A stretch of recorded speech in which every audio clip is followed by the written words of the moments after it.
Good morning. It's the 12th of November 2023. It's Remembrance Day, John. It's in, is it? Oh, Yeah, well, I remember. You'll remember to get up. Today, John, we're going to... Colin Six-Hitter, a regular commenter and subscriber. Last week he sent a comment, put a comment up, and I think 3,100 people saw the video. Only 60 people put a thumb up to this comment of Colin's. Well, best comment we've ever had. And now, for them who didn't read it, for whatever reason, we're going to read it out. Here it goes. Let's go. It's called Remembrance Day. Remembrance Day, a gathering of people clad in Savile Row finery. Most have never fought or worked a day in their life. The cenotaph, a monument to the failures of diplomacy of the leaders to broker peace. The monument is to those that sacrificed, and they should not be forgotten. There are statues and monuments to kings and queens, generals and slave traders. But the one thing missing that should be next to the cenotaph and treated with just as much respect is a monument to those that built this country and its wealth.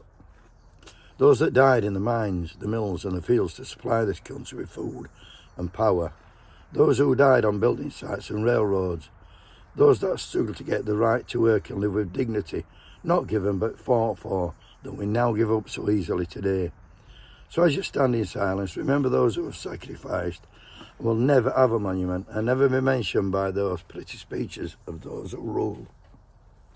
Remember the struggle and the sacrifice they made. They gifted you what you take for granted today, not the politicians, not the bosses, but men, women and yes, children, demanding a fair share of the wealth they produced. But most of all, the thing you may have forgotten, the most important thing to remember on Remembrance Day is when you stop fighting back, you immediately start losing. And when we as a class have stopped fighting for too long.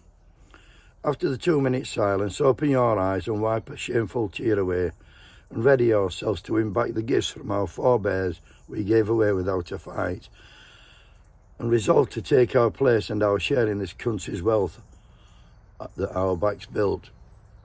On this Remembrance Day of all days, remember where you come from.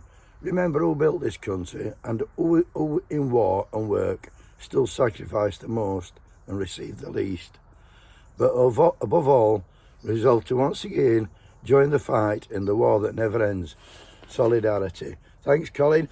Wakey, wakey!